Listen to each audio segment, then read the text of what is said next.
mendekam buntu dengan budiman.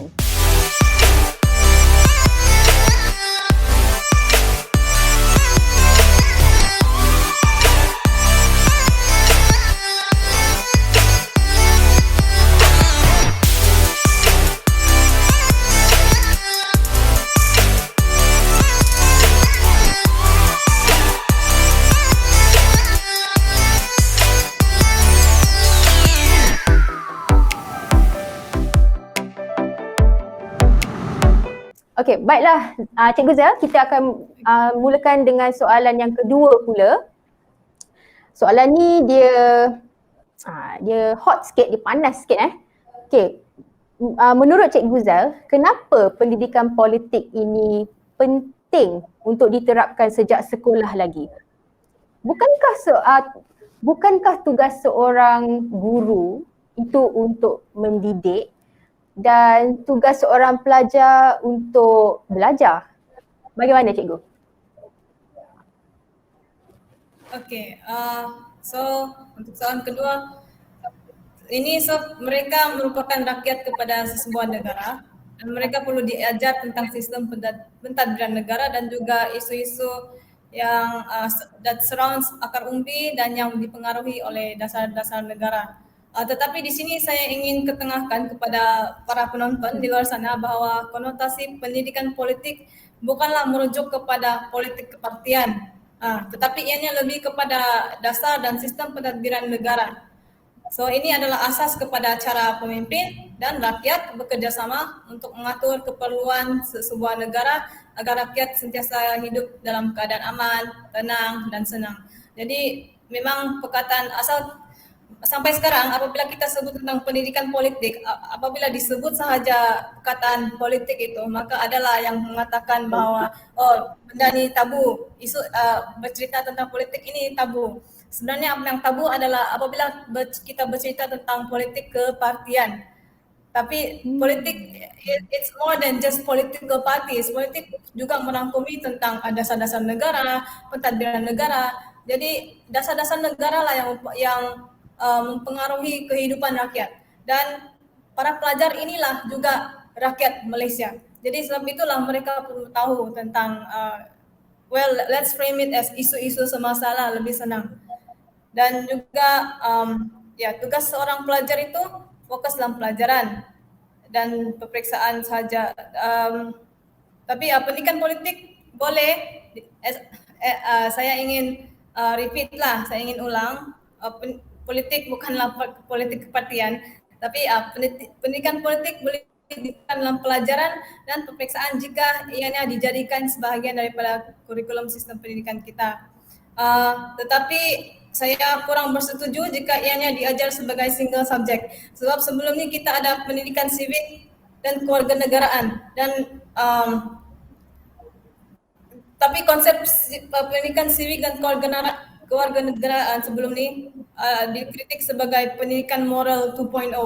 Jadi mungkin kurangnya perbincangan tentang isu-isu negara. Tapi mungkin kita boleh repackage tapi nama masih sama, cuma just repackage the content supaya ianya lebih komprehensif dan boleh bincang tentang isu-isu semasa. So untuk pengetahuan umum lah kan, pendidikan jenis ini sebenarnya sudah digalakkan di dalam sistem pendidikan kita. So kita ada panduan pengajaran sivik yang dikeluarkan oleh Kementerian Pendidikan Malaysia pada tahun 2019. Saya selalu merujuk kepada panduan itu, biarpun sekarang I don't think ada the latest one, tetapi ianya dikeluarkan pada tahun 2019 dan saya pernah menggunakan panduan buku itu untuk diterapkan di dalam pelajaran dalam PDP saya, iaitu apabila saya mengajar bahasa Inggeris, saya terapkan sedikit ke dalam. Sebab itulah konsep yang ada, iaitu it's a whole school approach now. Sebelum ni ianya sebagai single subject tetapi sudah diubah menjadi whole school approach. Tapi itulah kita ada manual itu dan memang sudah ditaklimatkan kepada guru-guru. Tetapi apabila implementasi di sekolah mungkin sekejap saja lepas tu hilang. So that's the current occurrence lah regarding that. And then dan so setakat ini ianya diintegrasikan kepada beberapa subjek dalam beberapa mata pelajaran sekolah lah. So it's now a whole school. It's now a whole school approach. It depends on guru tu macam mana dia ingin integrasikan beberapa topik tu dalam beberapa topik dalam panduan tu ke dalam subjek yang dia ajar.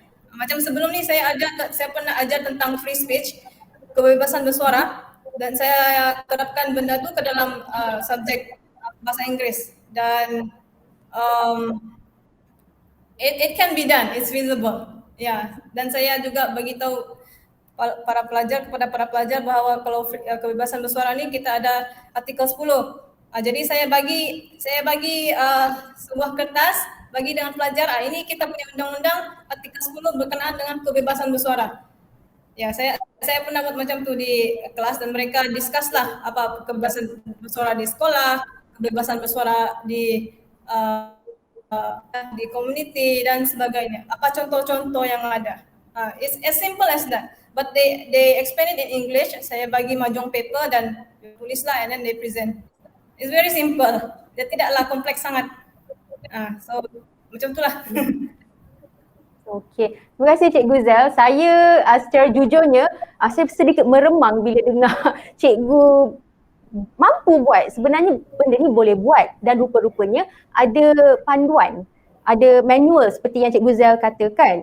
Jujur saya pun tak tahu ada kewujudan manual tersebut dan kawan-kawan guru-guru saya pun tak ada kongsikan apa-apa mengenai kewujudan manual itu. Saya tertarik dengan cara cikgu mengajar English tapi menerapkan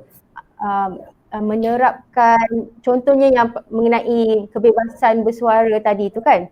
Dan cikgu menggunakan kaedah kertas mahjong dan pelajar-pelajar boleh berdiskusi dan mencatat ataupun membuat mind map dan then present dekat kawan-kawan kan. Ini style di universiti sebenarnya dan saya cukup gembira dengar bila ada cikgu yang buat begitu ya. Mudah kerja kami di universiti bila pelajar-pelajar sendiri dah pernah lalui PDP yang sebegitu rupa. Jadi Cikgu Zel, soalan susulan lagi. Cikgu pernah tak dipanggil oleh pengetua ke kerana kaedah cikgu yang mungkin nampak seperti kontroversial lah. Cikgu mengajak pelajar-pelajar untuk membincangkan isu kebebasan bersuara. Pernah tak cikgu kena panggil dengan pengetua? Or have you gotten into trouble because of this? Silakan cikgu. Tidak. Tidak pernah sebab saya tahu apabila saya buat lesson tentang kebebasan bersuara, saya macam mana dalam konteks Malaysia lah, kebebasan bersuara dalam konteks Malaysia, iaitu ada beberapa hal that we cannot talk about. Jadi saya pun bagi tahulah kepada pelajar saya, okay, these are the things that actually when you present, when you write about this one you don't talk about it. So I have to tell them because because the point is I want them to know that what is actually kebebasan bersuara dahulu. Kebebasan bersuara like in the school what they do, because there are a lot of things that they can talk about. It's just that those three things, because I need to be careful as well. I don't want to get into trouble, so I have to tell them that there are the three things that we cannot talk about, the 3 R's. So I told them, saya beritahu mereka tentang 3 benda tu, so supaya I also don't want to get them into trouble. So because the lesson plan was to just tell them about Article 10 and then also get them to explore what kind of kebebasan bersuara that they have in Malaysia. Dan of course they can elaborate. Mereka boleh bincangkan lah. Kena hati-hati juga. Okay, terima kasih Cikgu Zel. Saya rasa cara yang cikgu buat tu okeylah, bernas, sebab kalau tak cikgu ataupun pelajar-pelajar pun boleh dikenakan hukuman lah ya. Tak apa. Nanti diorang masuk universiti, diorang ambil media law, diorang ambil kursus-kursus di universiti, kami akan bincangkan isu-isu semasa dan isu-isu politik. Tapi cikgu dah lay out the foundation for them. So well done. Cikgu Zel, thank you so much. Baiklah Cikgu Zel, sebenarnya mengikut soalan nombor 2 tu, ada soalan yang lagi hangat untuk saya tanyakan. Kita nantikan dalam episod yang ketiga.